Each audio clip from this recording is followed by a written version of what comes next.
What time is it? It's Longines time. It's that time for a ride. It is sunny and 70 degrees on the whatever day of December this is, 17th? I reckon.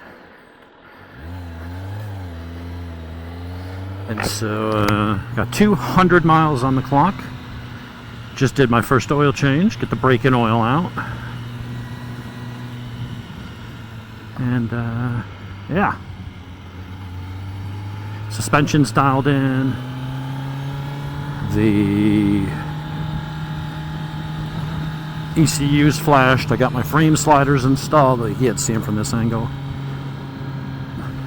Should have had my swing arm spools installed, but the kid at Cycle Gear's a muppet.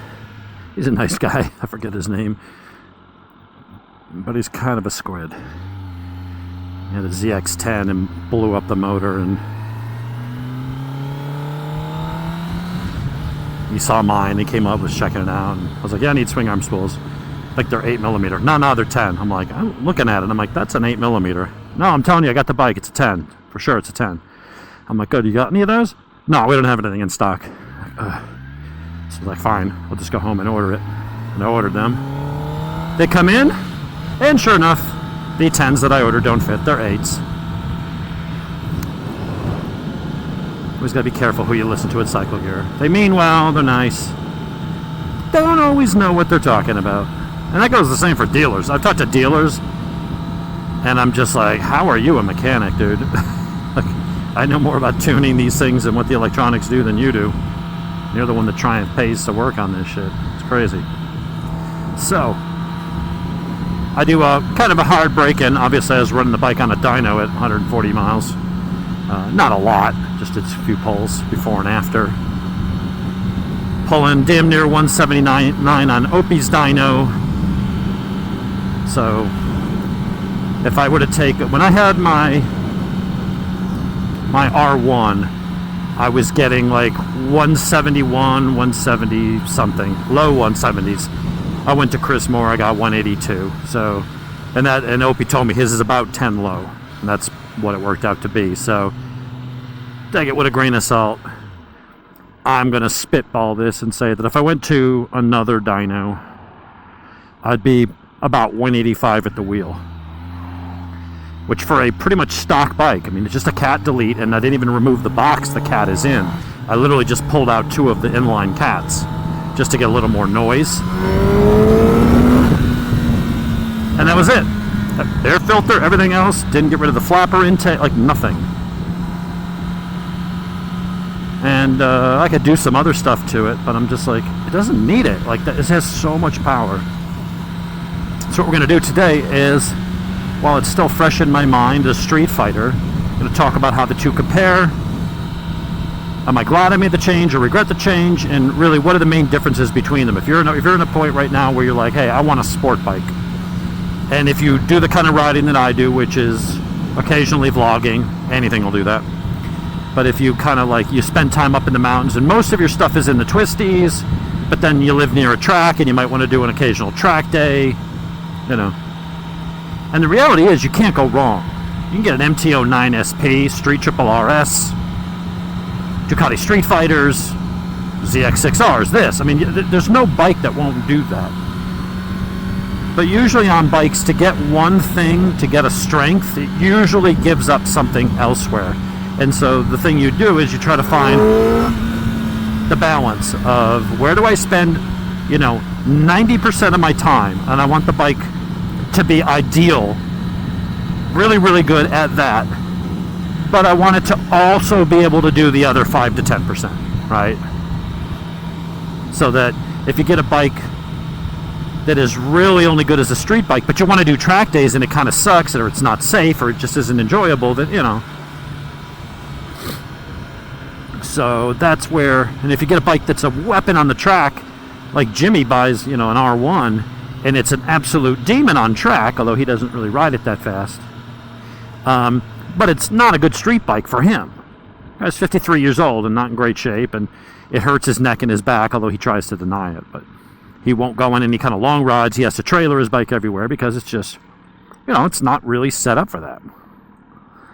He could make it tolerable with a set of Healy bars, but he just will not listen.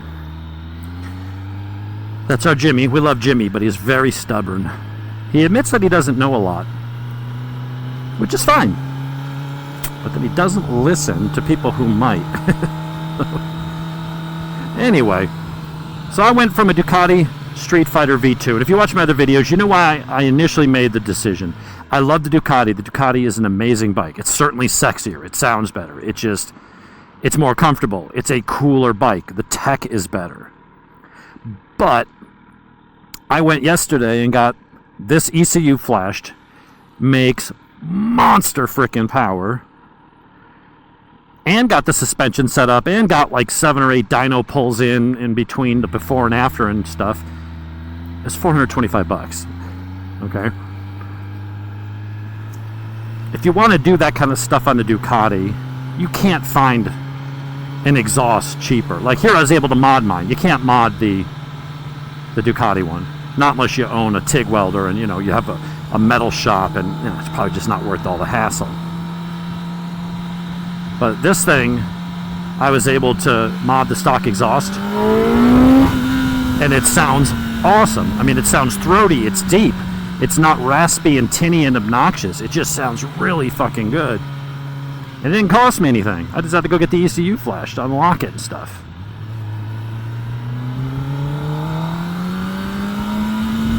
So, these roads wet. It's beautiful and sunny out, and the roads are wet. I guess we're not going to dive into that turn in the wet on cold tires.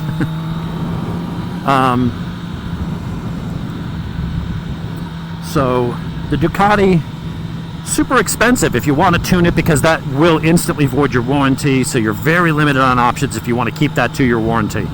I'm less concerned about it on a Japanese bike because, honestly, they just don't seem to have problems. And the dealers are much more, I find, much more forgiving unless you do something blatant and stupid.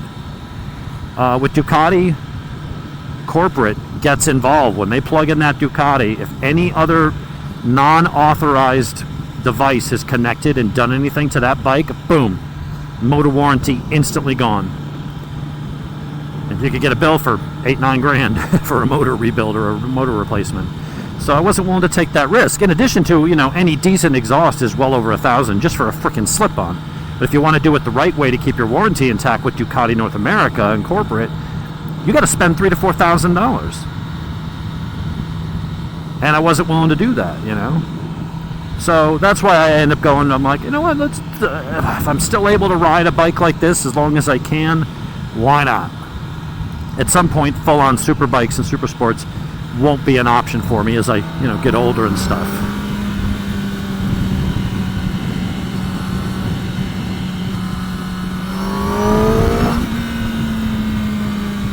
So all the roads, all the turns are wet. It's so weird. Didn't rain yesterday. It rained like 2 days ago. That's 70. Figure the shit would have dried out by now. So anyway.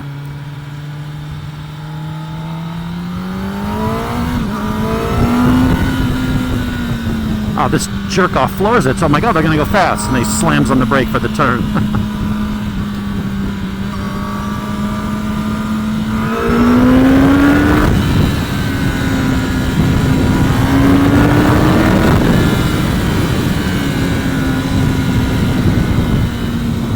So anyway, we made the change, and knowing I could do more to this bike, and it would be better on track. Not that the street trip wouldn't be a blast, but I got wind protection and, you know, all that good stuff. And I can mod it to my heart's content for a reasonable price.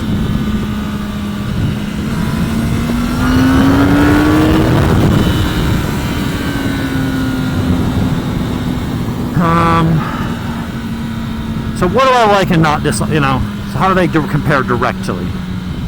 Well, price-wise, they're about the same. This is like 17. Well, this is the ABS version. So, basically $18,000, give or take a couple $100. They're basically the same price. Ducati has a 2-year warranty. This has a 1. These are easy to work on yourself because there's nothing you have to go into the ECU to do unless you're flashing it and tuning it. The Ducati, the maintenance minder goes on, the light goes on every year, and you can't do that at home unless you go buy a bunch of stuff or you pay the dealer to do it. And most dealers won't do it unless they get to do the work. Because they're like, we're checking off in the system that, we've done the service. It's part of the warranty, We're not going to be liable because the service wasn't done. We have to verify it, so we have to do it. So you got to pay them $600 to turn the goddamn wrench off. And for an oil change, check a couple things. But to ride it, the Ducati is obviously way more comfortable. The seat's nicer. It's got handlebars. It's got a much more upright riding position while still being aggressive. I mean, you're pitched forward a little bit, but you're not ass up, head down like you are on this. I mean, the seat on this isn't too high. The seat's about level on with the bars. But the clip, when you got a bike like this, the clip-ons are at an angle because it's meant to be ridden on track. Even though they sell it as street bikes, this is a race bike with blinkers. You get this, you get R1s, you get Aprilia RSV4s, all that kind of stuff. You're basically buying a race bike that is street legal, because those are the bikes that they take and go race in World Superbike. Has to be a production-based bike.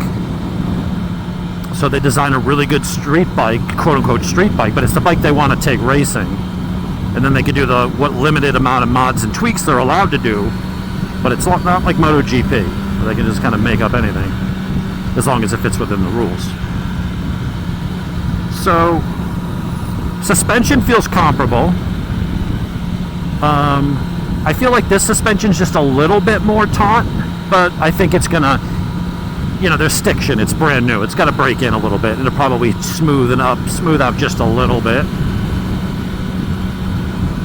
But the seating position's much better as far as if you want comfort, while still being good enough to do a track day or a mountain run. The brakes, even though the brakes are the same, it looks like the same master cylinder and it looks like the same M50s or M432s. They're Brembo monoblocks. The Ducati has steel braided lines, which shouldn't make a massive difference when it's cold. It's mainly like you don't get brake fade, but maybe they make a bit of a difference. It could also be different, it's very likely different pads. The Ducati has I think a much more initial bite and feel. These will stop you for sure, but I think a better set of pads, and if that doesn't work, adding braided lines, but I think honestly just the pads alone will probably do wonders.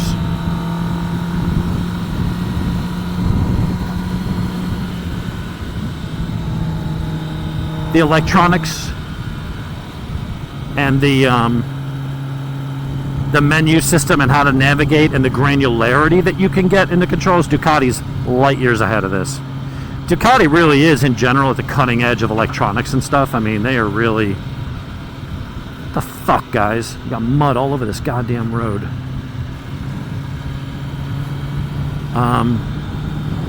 It's very, very...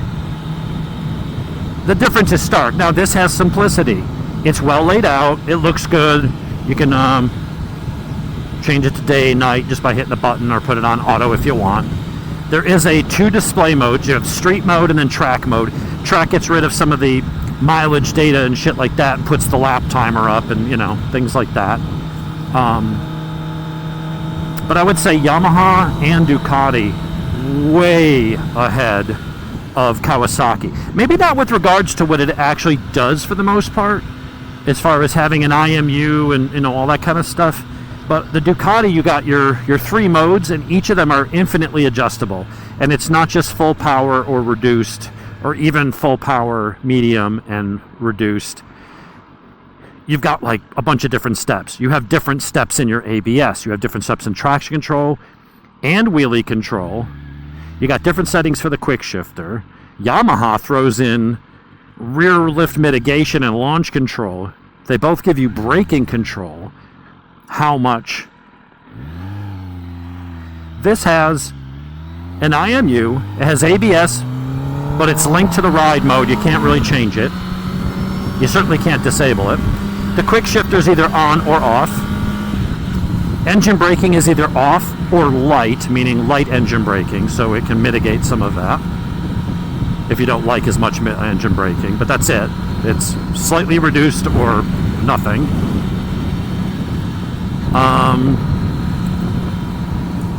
Yeah, there's just not much. Your traction is 1, 2, or 3, I think. I think there's 3 settings. There's no separate independent wheelie control, and that was nice on the Yamaha, the MT-10 and the R1, and on the Ducati. Your traction control was separate from wheelie control. And that's the thing here. It has an IMU.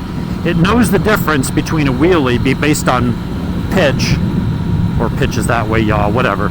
It knows the difference between, you know, on a more rudimentary system, like some other bikes have had, the ZX10R, the older Street Triple RS, the 2020, didn't have an IMU. So the only way it knew about traction, or a wheelie for that matter, was the same mechanism.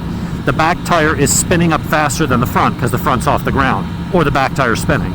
Either way, it just knows back is faster than front, cut power.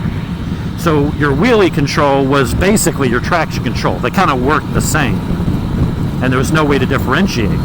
Yamaha and Ducati, and probably Aprilia and some others, allow a little bit of wheel spin, and Yamaha even has slide control. It knows if you're sliding the back end into a turn a little bit, how much do you want before it catches it so it doesn't go too far and high side you.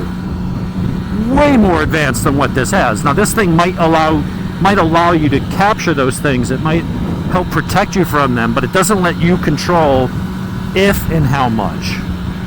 They just kind of bake it in. You basically have sport, road, and rain, and then you have a couple rider modes you could set up, and that's basically it.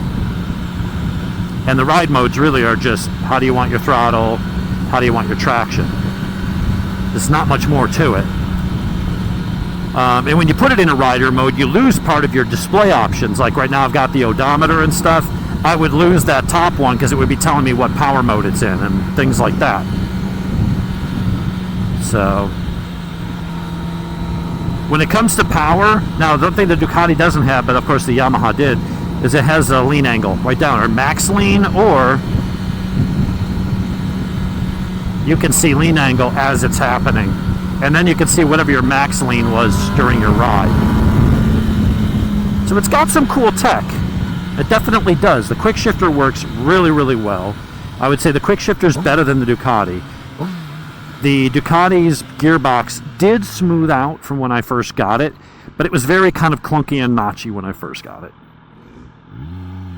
This thing is butter smooth right out the box.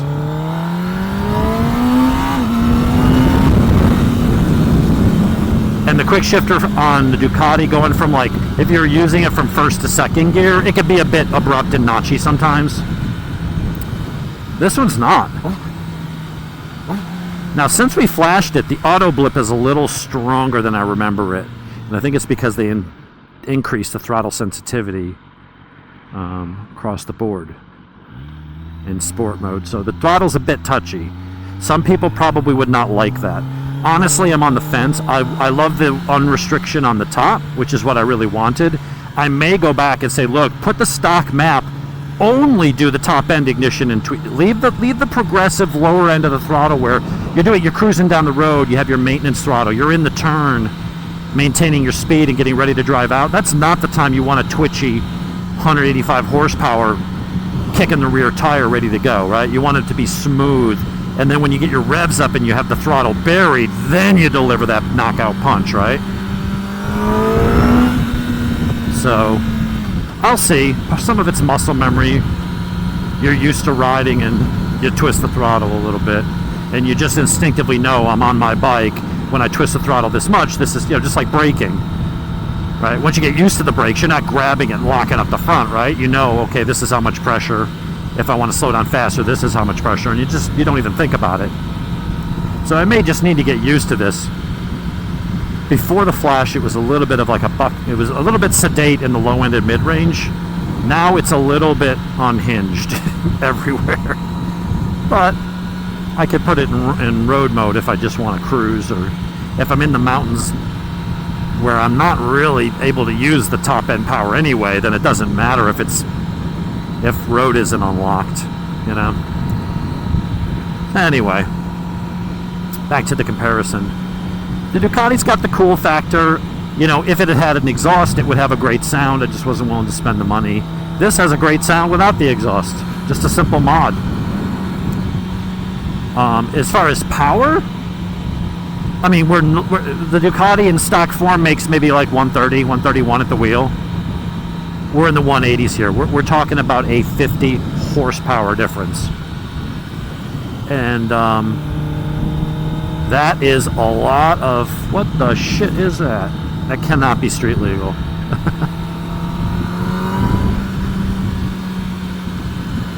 I would say the throttling, the fueling and everything was very crisp and smooth on the Ducati.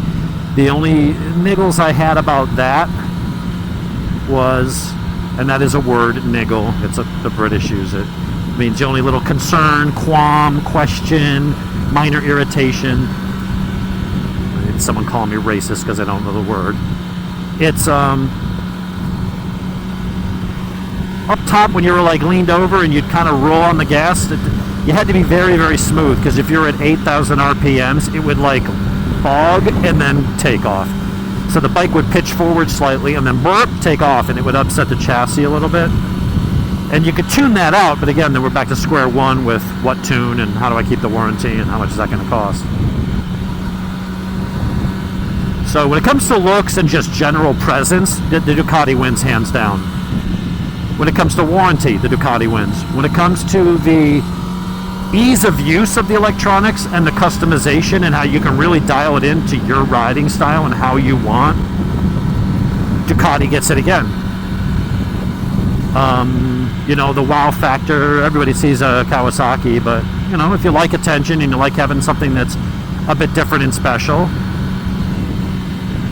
you know, you got to give it to Ducati. You got to give it to Ducati for the comfort. And when you're up in the mountains carving corners, or you're going to take an all-day trip up to the Dragon, I'm probably not going to enjoy it as much on this bike. Because in the turns and in the twisties, the Ducati is every bit as fast as this. The tires, it has more than enough power. This will not be able to use all the power. But it's got wider bars. You can chuck it right where you want it. It's stable. It's planted. You know, in the mountains, the Ducati's just as good. It's really only when if I wanted to just rip down this straightaway, yeah, the Ducati could get up well into triple digits. This is just going to be 5 bus lengths ahead. If that matters to you, and you want sheer outright power, well then you got to give it to the Kawasaki or any leader bike. The suspension on this is very poised. I like that the motor is smooth. It's not buzzy. I think that'll be good when I've got my camera mounted up to the bike.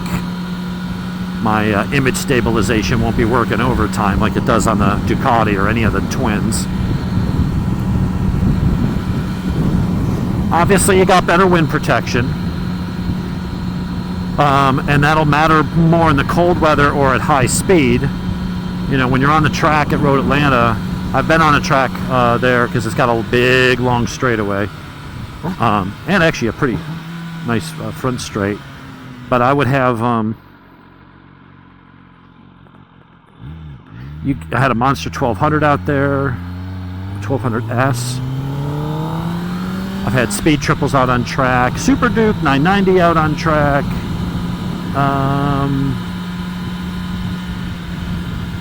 What else? I think once I had my Tuono 1000 on track, the old one, the V-twin. And then my Street Triple RS on track. And they're awesome. They're wet. The braking is awesome. The handling is awesome through the chicane and the stuff. And you can get up into 140s, but it is not fun. And unfortunately, you know, they start to top out around there because you're just fighting the wind and doing everything you can to hang on and keep the bike stable. And all the bikes with the full fairings like this, or even 600s, are just slicing through the wind, and they will pass you.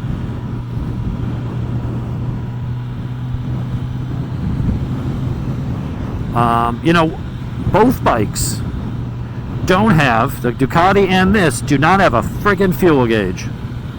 All you get is a dummy light that comes on and tells you, hey, knucklehead, you're about to run out of gas. I don't understand why you could have bikes with all this cutting edge stuff and you're paying $18,000 or more. You throw in tax and dealer fees and shit, you're paying over 20 grand. A new leader bike or a new Ducati V2, or the mine, maybe not the newer one. I think that dropped the price on the newest one with the smaller motor, but you know, you're talking $21,000 to $22,000 out the door, and you can't give me a frickin' fuel gauge? Wasn't that long ago you could buy an entire Toyota Camry for that price. So it's a little annoying that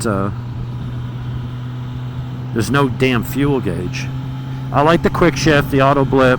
I like that you can see down here, you can see my throttle input, or I can change that and now it's brakes. So let me roll up here. You can see how much brake pressure I'm going. Now the Ducati didn't have any of that. What the Yamaha had was on this side, you had, I think, throttle and brake. I think on one side, and then on the other side you had, on the R1, not on the MT10, you had your suspension. You could see if you bounced on the bike or you pushed the front down, you could see how much suspension travel you had front and back. That was really cool. I thought that was neat. And I think there's like maybe Aprilia might have that now too. So yeah, I mean, you got the ECU flashed, I got the suspension set up. The only other expense I have to do, and right now I actually need to do it before Christmas because there's a 10% off code. It'll be $330 for a set of Healy bars. Everything else is just $50 for a towel tidy off Amazon. Frame sliders were cheap. Stock bar and mirror, I don't give a shit about that. Or bar ends. The mirrors, you know, people get block up. No, I'm on a street bike. I like to know what the hell's behind me. When I go to the track, I tape it up and do that. Big deal. No reason to get rid of the mirrors and stuff. I like the bike. I like the way it looks. It's all stealth. Get well soon, buddy. That deer. You got your LED lighting. This has aero built in. The winglets are built into the front and into the tail, so it's part of the bodywork, so it's not these giant goofy wings sticking off the side like some other bikes have. The Ducati V2 anyway came with just a plain generic Batubo or Sachs steering damper. It was unadjustable. This at least came with Öhlins, and it's tied into the ECU, which is kind of cool. Of course, if it ever dies, it's going to be that much more expensive to replace it, but this has a nice steering damper that is speed proportional. When you're slow in the garage, you're trying to move around the parking lot, it loosens up, so it's easy to turn the bar. But when you're at speed and you're on the gas and it knows the front end's going to be light, that saved me yesterday, because if I did not have a steering damper, I would have been in a tank slapper yesterday. When I was going down 400 or up 400, and I decided, oh, I'm just gonna wick it up a little in second, and I'm at like 105, 110, 115, get ready to shift into third, and the front end is skipping off the ground, and you're hanging on tight. Like I pulled the muscles in my groin trying to grip the tank so hard, but it's very slick, and without those grip pads, you just kind of slide back. And so I'm trying to keep my weight over the front to keep the front end down, and I'm having to actually pull myself forward with the bars, which becomes very hard to do because you're putting pressure on the bars, and it's very easy to not do it evenly, and you're putting unwanted steering input into the bars. And when the front end is skipping at those speeds and then it touches down, you'll see in one of the videos it kind of went whoop, and it caught it. I was like, oh shit. I like the cable actuated clutch over the hydraulic. To me, it's simpler to work on and replace. After a couple years, the Ducati ones, the hydraulic ones, just seem to leak, and you got to rebuild them or get a new slave cylinder. Sometimes you get air in the line. It's one more fluid to change. I'd rather just have the cable. I've never had a cable snap personally, and if it does, all right, go to OEM parts and get one for $40 or whatever, and just put it on. It's easy. You don't have to bleed it. You don't have to worry about any of that shit. So, you know, which kind of bike is right for you? You know, assuming just budget and money out of the equation, in this case they're both the same. You know, is this a better bike than the Ducati? It really depends on just what you want. If you want something that's truly insanely fast, man, another dead deer.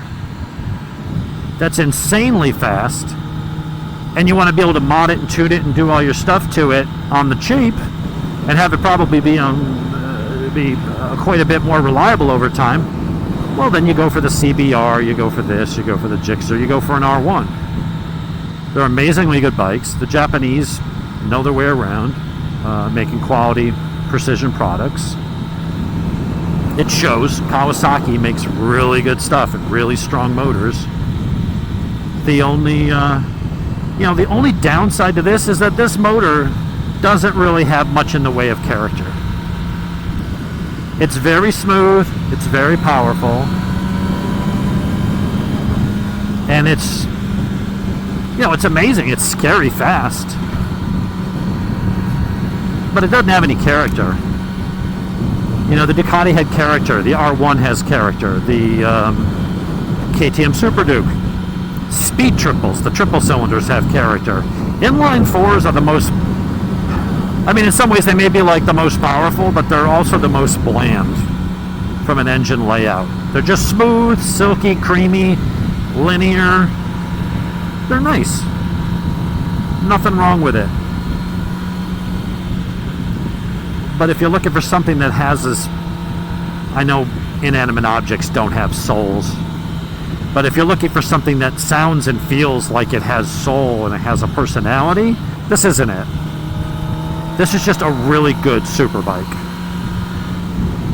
And while it doesn't have the flexibility of the Ducati or even the Yamaha or the Aprilia electronics, it does kind of make up for it in that it does cover all the bases. What it does very well. And it just kind of takes the guesswork out of it. If you don't use the rider modes, which honestly I don't see much point because they don't give you much to play with anyway, unless you wanted rain mode with no traction control, like goofy things like that. But you typically wouldn't want that. If you're putting it into rain mode because you want to reduce power, you probably, you know, it's because you're handing it to a noob and you don't want him to kill himself. And or you're turning the power down because the traction is sketchy, rain or whatever, and in that case, you know, you want reduced power and you want more traction. So I don't know what the point of the rider modes on this are when they don't give you the real flexibility to get in and do what you want. But so what it does do, it tends to do really well, and it's simple. Like you want to go bonkers, put it in sport. You want to just, you know, have it be fast, but a little more controlled and a little more safety net, you put it in road. If you're new and you're learning the bike, or your buddy's riding the bike and you don't really trust his skill, well, or you're in the rain, well, just put it in rain, and it'll just figure it out and do it for you. So it's a personal preference thing. It's got all the systems you want. It's got the IMU and all that, but some people are going to like, well, when I'm on track, I want to turn off, you know, with the Ducati, and maybe with the Yamaha, you could control how much engine braking. It wasn't either engine braking control on or off, but when you got under the ABS, I could keep ABS on the front, but not have it on the back. So if you were the kind of rider where because you can't disable it anyway, because of Euro 5 or Euro 6 regulations, but you could turn it off on the back so that if you wanted to back the back end in a little bit and slide the back end around a little bit, you can do that. Still have the minimal safety net up front. It'll turn off the lean angle sensing and just have standard ABS. But what it'll do is disable ABS on the back. You know, you just can't do any of that kind of stuff here. But ultimately, do they all do the same basic things? The MT10s, the R1s, the Ducati? Yeah, they've all got the same basic systems. They've all got IMUs. They all got quick shifters. They all have ride modes. They have ABS. They have traction. It's really going to come down to, I think, you know, is a naked, do you want a full fairing bike or a naked bike? I push most people, a lot of my friends, towards naked sport bikes. because on many ways I think they are the best of all worlds. The naked bikes are good, better than this for all-day riding. Now I'm going to modify this. I'm going to put the Healy bars. I'm going to probably put a comfort seat. I'm going to get this to where it's tolerable for all-day riding. But honestly, that's about all you're going to hope for, is to make it tolerable for all-day riding. Whereas the naked bikes can be pretty damn good for all-day riding. This is going to be an absolute track animal.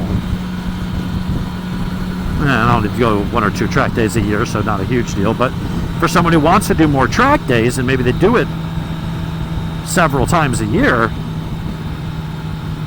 this would dominate the Streetfighter and the Street Triples dominate on the street, and they do pretty damn well on track. This can be made to do tolerable on the street and really rip up the track.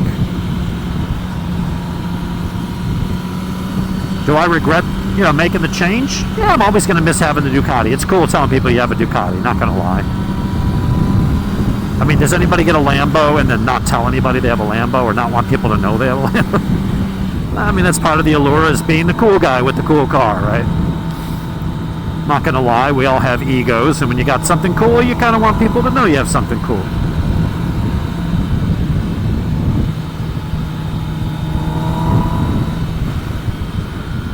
But I like this a lot.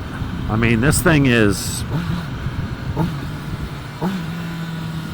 Yeah, the quick shifter is just so much quicker and more precise. It is nice.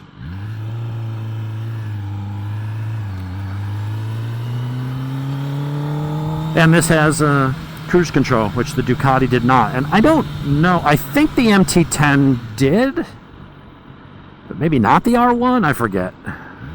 I've had too many bikes. I forget shit.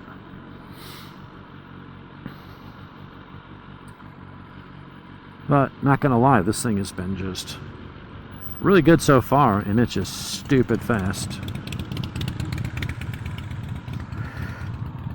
A lot of fun though. Looking forward to getting up in the mountains once the weather, get a decent day. I would go up today. It's just a little late in the day. Plus, I didn't want supposed to get some rain later. Didn't feel like getting stuck in the rain. I never understood ape hangers.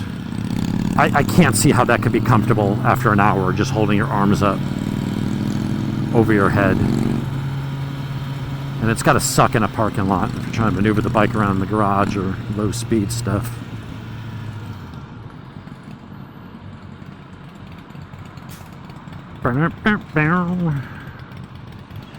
So that's kind of my half-assed comparison between the two. This thing's awesome, but the Ducati's awesome too. I'm sure there will be days where I'm like, God damn, I wish I was on the naked bike. The wind protection, that's really good here. But in the summertime, when it's hot as balls down here, I might wish I had the extra wind hitting me. So we'll have to see. Anyway, I'll go for a highway rip, just putts on down the highway, see how it feels. And I guess that's it for today. I'll talk to you guys later.